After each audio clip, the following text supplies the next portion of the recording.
સ્વાતિ આચાર્ય, આખો દિવસ તારે જ્યાં જવું હોય ત્યાં જા, પણ યાદ રાખજે જ્યારે રાત પડશે ને ત્યારે તો તારે મારા જ રૂમમાં પાછા આવવું પડશે.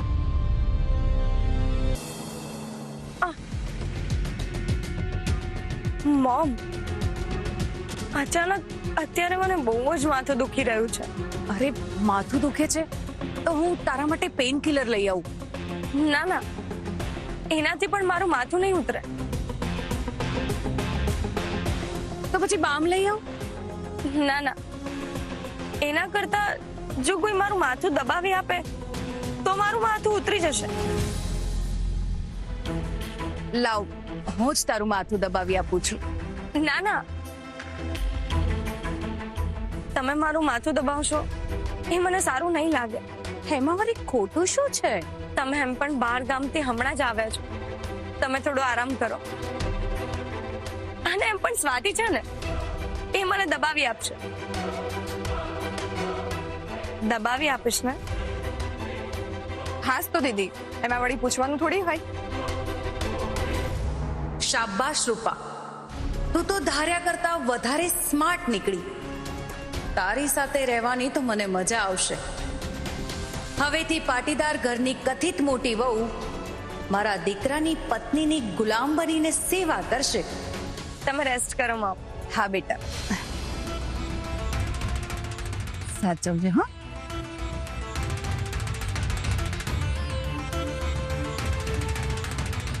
સ્વાતિ, તું તારો સામાન. સ્વાતિ, એક મિનિટ આમાં. દીદીનું માથું દબાવું છું, થોડી વારમાં આવું.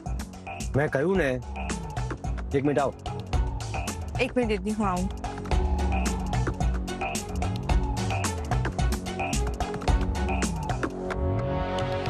શું થયું સિદ્ધાર્થ? હું દીદીનું માથું દબાવતી હતી. તારે માથું દબાવવાની કોઈ જરૂર નથી. કેમ? કેમ શું? હું હંસાને મોકલું છું, એ દબાવી આપશે.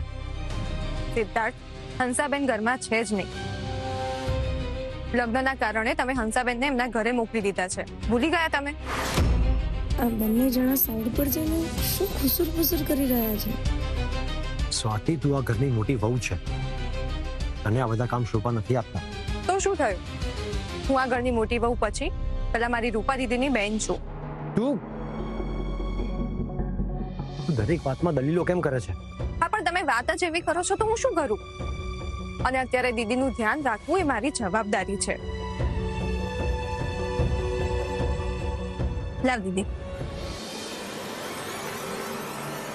સ્વાતિ કેમ આટલી ભોળી છે? આનો બધો ઈગો અને એટીટ્યુડ મારી સામે જ નીકળે છે. જે પ્રમાણે રૂપાનું વર્તન છે એ પ્રમાણે એને સ્વાતિ જરાય ગમતી હોય એવું લાગતું નથી. તો પણ આ માણસ બધું ભૂલીને એના માટે આ બધું કરે છે. હજારો તકલીફો લાવી તું, છતાં પણ મારું કંઈ જ ન બગાડી શક્યું. આ શું બોલી રહી છે તું દીદી? એ જ કે તું નહોતી ઈચ્છતી, છતાં પણ હું આ ઘરની વહુ બનીને.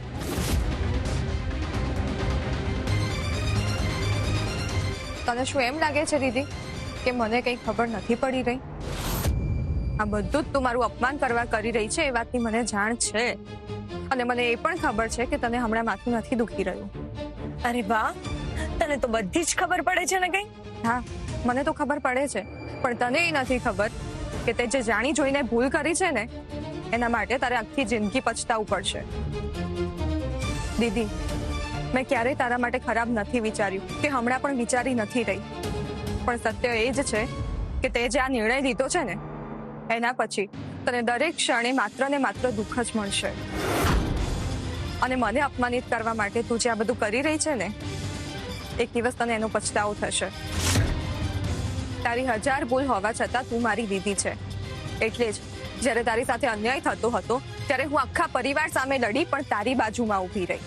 તું મારી બાજુમાં નહોતી ઊભી, તું તો મારી સામે ઊભી હતી. તું તો ક્યારેય ઈચ્છતી જ નથી કે હું આ ઘરમાં પરણું.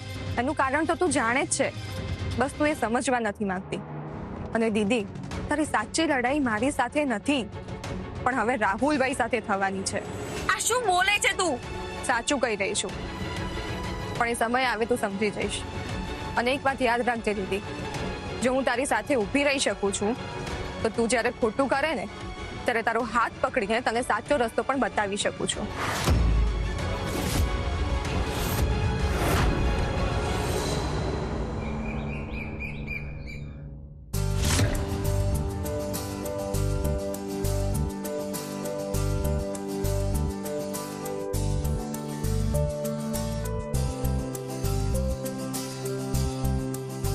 આવા નક્કામાં ચિત્રો દોરવામાં શું ટાઈમ બગાડતો હોય?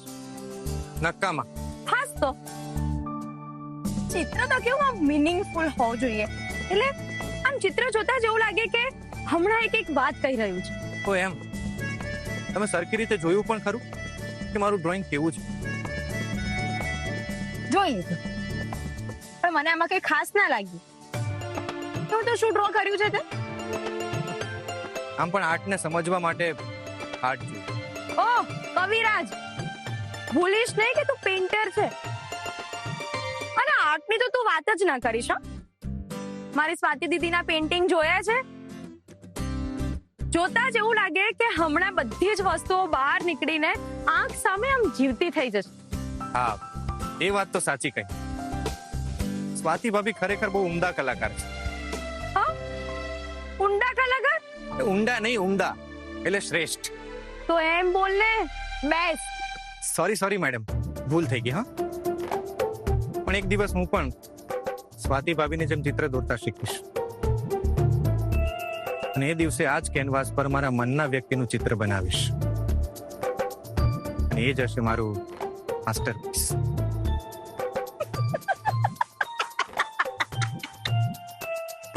હસો છો કેમ? તું હસવા જેવી વાત કરે છે તો હસું નહીં તો બીજું શું કરું? હા, તે જ કહ્યું ને કે તારા મનના વ્યક્તિનું ચિત્ર બનાવીશ. પણ કેવી રીતે?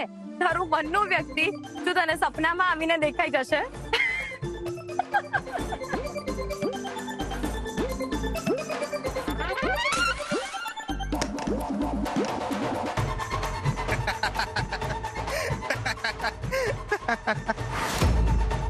જોયું?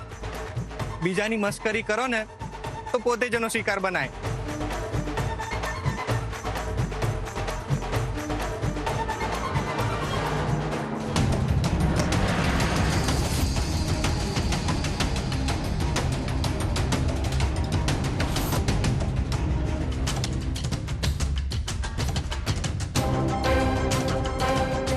રિંકુ, આ શું કર્યું તમે? મારું આખું ડ્રોઈંગ બગાડ્યું.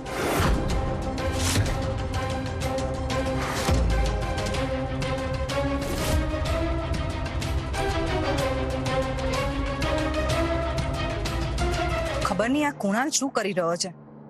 શું કરી રહ્યો છે એટલે? મિહિર, લગ્નમાં કુણાલનું ધ્યાન સતત આ છોકરી ઉપર હતું. નકામી ચિંતા કરી રહી છે. શું ખોટી ચિંતા કરે છે? કારણ કે કુણાલ જો આ છોકરીના પ્રેમમાં પડશે ને તો પણ હું આ છોકરીને વહુ તરીકે તો ક્યારેય નહીં સ્વીકારું. એવું કશું જ નહીં થાય રંજન. શું એવું કશું નહીં થાય? તમને કેવી રીતે ખબર કે એવું કશું નહીં થાય? કારણ કે મને મારા દીકરાની ચોઈસ ખબર છે. એ આવી છોકરા જેવી છોકરી જરાય પસંદ નહીં કરે. હા પણ એ જન, હવે વધારે ના વિચારે ને તો સારું. હા,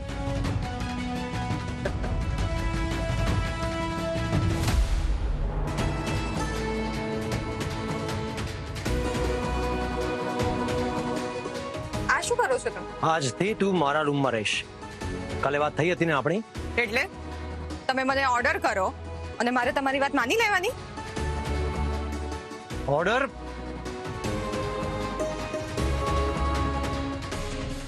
ઓર્ડર નથી કરી રહ્યો, પ્રેમથી કહી રહ્યો છું. દેખાય છે તમારો પ્રેમ. બસ તો પછી ચાલ મારી સાથે. હું ક્યાંય નથી આવવાની. શું બોલી તું?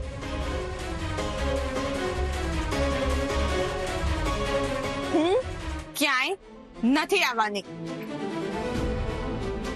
તને સીધી રીતે કોઈ વાત સમજાતી નથી નહીં? તો આ વાત તો તમને પણ લાગુ પડે છે સિદ્ધાર્થ. તું શાંતિથી અત્યારે મારા રૂમમાં શિફ્ટ થાય છે કે પછી? કે પછી શું? તું મને ઓળખતી નથી. તને ખબર નથી કે હું શું કરી શકું છું.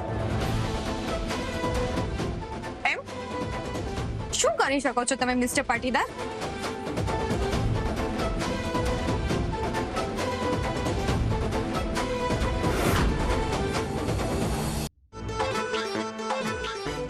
અરે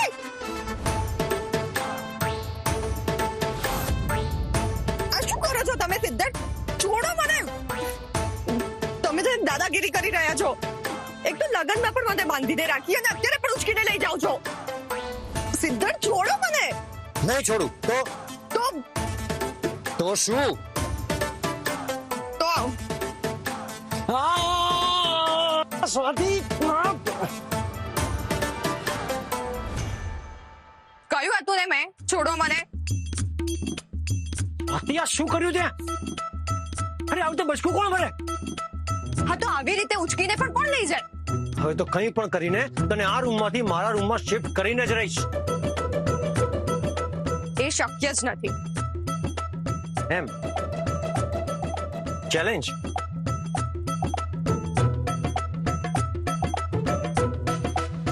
ડન.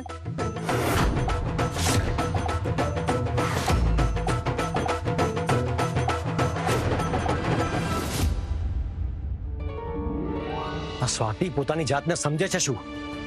અરે એને કઈ વાતનો આટલો બધો ઈગો છે? એ જ્યારથી આ ઘરમાં રહેવા આવી છે ને ત્યારથી એના ટેન્ટમ્સ બહુ વધી ગયા છે. તે ક્યારનું એને સીધી રીતે સમજાવું છું તો એને મગજમાં વાત ઉતરતી જ નથી. હવે હું તો શું કરું કે એની જીદને છોડીને એ અહીંયા મારા રૂમમાં શિફ્ટ થઈ જાય? આટલી નાની વાત એને સમજાતી કેમ નથી? માર્કેટમાં મારી ઇમેજના ધજાગરા ઉડી રહ્યા છે. બહાર બધા વાતો કરી રહ્યા છે કે સિદ્ધાર્થ પાટીદારની પત્ની સ્ટોર રૂમમાં રહે છે.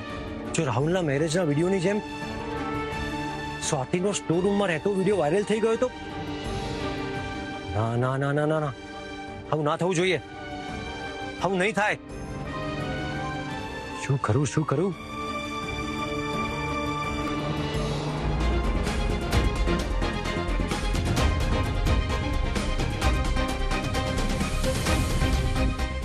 સાંભળ, તારે મારું એક કામ કરવાનું છે.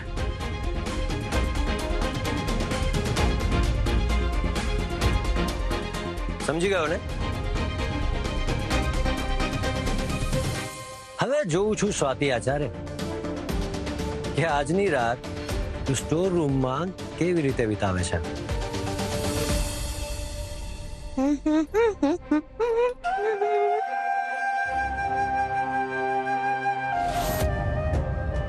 મમ્મીને અચાનક શું થઈ ગયું? આમ પથ્થરની જેમ કેમ બેસી રહી છે? મમ્મી, શું થયું છે તને? દીકરા, હું તો એ વિચારું છું કે આ સમય કેટલો જલ્દી સરકી જાય છે નહીં? સમયનું તો કામ છે સરકવાનું. પણ તું કેમ ગંભીર થઈ ગઈ? સ્વાતિના લગ્ન થઈ ગયા, એ આ ઘર છોડીને ચાલી ગઈ. સપનામાં નહોતું વિચાર્યું કે અચાનક આવું બધું થઈ જશે. હા, સ્વાતિ દીદીના લગ્ન આમ અચાનક જ થઈ ગયા. જો ને, રૂપા પણ સાસરે ચાલી ગઈ. આખું ઘર સાવ ખાલી અને સૂનું થઈ ગયું. અને હવે હવે હવે શું? હવે ગમે ત્યારે તારા લગ્નનો વારો આવશે અને તારા લગ્ન પણ થઈ જશે. કંઈ પણ બોલે છે મમ્મી. અરે કંઈ પણ નહીં, સાચું કહું છું. તારા પપ્પા તો આખો દિવસ એમના કામમાં અટવાયેલા હોય છે, પણ આ 4 દિવાલોની અંદર મારી જિંદગી કેવી રીતે જશે? અરે આ દિવાલો તો મને ખાવા દોડશે. મમ્મી, મારે લગ્ન કરવા જ નથી. હું દીકરો બનીને હંમેશા તમારી સાથે રહીશ. દીકરી તો પારકી થાપણ કહેવાય. સમય આવે એને એના ઘેર જવું જ પડે. મારે નથી જોવું એવા કોઈ પારકા ઘરે. હું અહીંયા જ રહીશ તારી સાથે. દીકરા,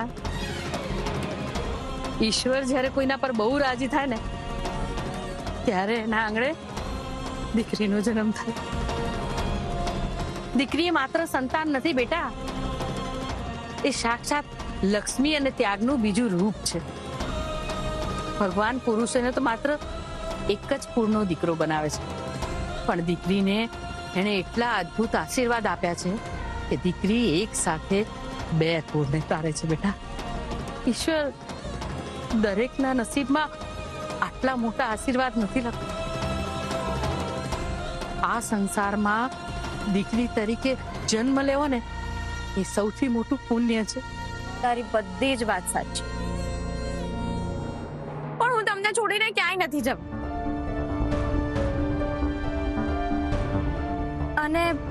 અને જો હું લગ્ન કરીશ ને તો એક જ શરતે કે છોકરાએ ઘર જમાઈ બનીને અહીંયા રહેવું પડશે. અરે મારી ગાંડી છોકરી.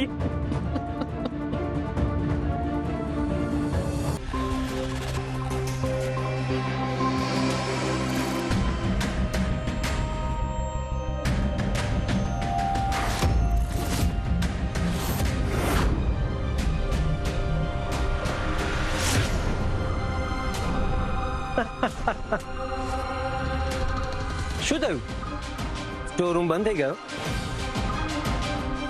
હવે કેવી રીતે જઈશ તારા સ્ટોર રૂમમાં સ્વાતિ આચાર્ય? આ બધું શેના માટે? તને મારા રૂમમાં લઈ જવા માટે. અચ્છા, એટલે આ બધો તમારો અને કૃણાલભાઈનો પ્લાન હતો એમ ને? અરે ભાભી, તમે બધું મારા ઉપર કેમ ઢોળો છો? હા તો તમે જાણી જોઈને મને આર્ટનો સામાન લેવા માટે બહાર લઈ ગયા, જેથી પાછળથી આ રૂમ બંધ થઈ શકે. ના ભાભી, મને આ બધા વિશે ખરેખર જરાય ખબર નહોતી. રહેવા દો કૃણાલભાઈ, તમે સિદ્ધાર્થના કહેવા પર જ મને બહાર લઈ ગયા હતા. ના, કૃણાલે તો ખાલી મારી વાત માની છે. બસ જોયું ને ભાભી, તમે પોતાની જીત મનાવવા માટે આ હદે પડી જશો, અમે સપનામાંય નતું વિચાર્યું. મેં તને પહેલા પણ બહુ પ્રેમથી સમજાવી હતી ને કે મારી સામે ખોટી જીદ બિલકુલ ના કર. તમે સાવ ગાંડા થઈ ગયા છો સિદ્ધાર્થ. Mind your language. તમે કરો એ સાચું અને હું બોલું એ પણ ખોટું. મેં જે કંઈ પણ કર્યું છે એ મજબૂરીમાં કર્યું છે. મજબૂરી? કેવી મજબૂરી? પોતાની પત્ની પર જો હુકમી ચલાવવાની મજબૂરી? મારા જેવી કપરી પરિસ્થિતિમાં જ્યારે કોઈ હસબન્ડ મુકાય છે ને, ત્યારે સમાજમાં પોતાની આબરૂ બચાવવા માટે એણે આવા નિર્ણયો લેવા પડતા હોય છે. આ નિર્ણય નથી, આ તમારો અહંકાર બોલી રહ્યો છે સિદ્ધાર્થ. મહેરબાની કરીને આ દિવાલ તોડાવો અને આ દરવાજો ખોલો, મારો સામાન અંદર પડ્યો છે Siddharth. Don't worry about that. તારી એક નાની પીંછી અરે એક નાની સોય પણ અંદર નથી પડી. મેં તારો બધો જ સામાન બહાર લઈ લીધો છે. ભાઈ તમે આ શું માંડ્યું છે? તમે ભાભી સાથે આવું વર્તન કેમ કરો છો? કુણાલ, તું ચૂપ રહે. આણે મને હેરાન કરી મૂક્યો છે, એટલા માટે હું આ બધું કરી રહ્યો છું. મેં તમને હેરાન કર્યા છે? તમે પોતે જ પોતાને હેરાન કરો છો. કારણ વગરના ઝઘડા ઉભા કરવા એ જ તમારું કામ છે. યુ નો વોટ, તારે મારા વિશે જે વિચારવું હોય વિચાર, પણ આ જન્મમાં આ સ્ટોર રૂમ તો નહીં જ ખુલે. વાહ સિદ્ધાર્થ પાટીદાર, વાહ, અદ્ભુત રંગ બદલ્યો છે તમે. જ્યારે તમે મારા ઘરે આવ્યા હતા ત્યારે એક રાત માટે પણ તમે મારી સાથે રૂમ શેર કરવા તૈયાર નહોતા, તો પછી આજે તમે મને તમારા રૂમમાં રાખવા આટલા ગમ પછાડા કેમ કરો છો? અરે બસ કર હવે. ક્યાં સુધી એકની એક વાત ગાગા કરીશ? કેમ? સાચું બોલું છું એટલે સંભળાતું નથી? 100 વાતની એક વાત, તારે મારી સાથે મારા રૂમમાં રહેવું જ પડશે. આ તમે જે કંઈ પણ કરી રહ્યા છો ને સિદ્ધાર્થ, એ તમે બિલકુલ યોગ્ય નથી કરી રહ્યા, એ વાત યાદ રાખજો. હું જે કંઈ પણ કરી રહ્યો છું એ બરાબર કરી રહ્યો છું. આ મારું ઘર છે અને અહીંયા મારા જ ઓર્ડર ચાલશે. સિદ્ધાર્થ, હવે પાણી મારા માથા ઉપરથી જઈ રહ્યું છે. તમે હાથે કરીને મને હેરાન કરી રહ્યા છો ને? હા, તારો આ જ અહંકાર તોડવા માટે હું આ બધું કરી રહ્યો છું. તો સાંભળી લો મિસ્ટર પાટીદાર, આ સ્વાતિ આચાર્ય પોતાના હક અને સન્માન માટે સામે પોતાના હોય ને તો પણ એમની સામે લડી શકે છે.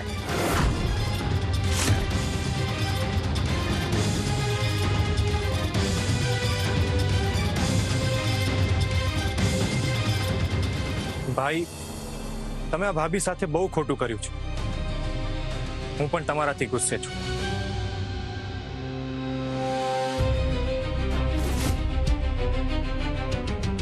સ્વાતિ આચાર્ય, આખો દિવસ તારે જ્યાં જવું હોય ત્યાં જા, પણ યાદ રાખજે, જ્યારે રાત પડશે ને ત્યારે તો તારે મારા જ રૂમમાં પાછા આવવું પડશે.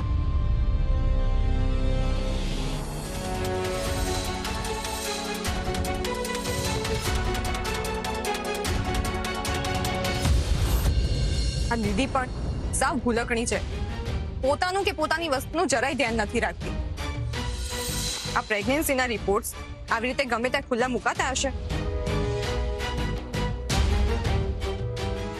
2 રિપોર્ટ્સ?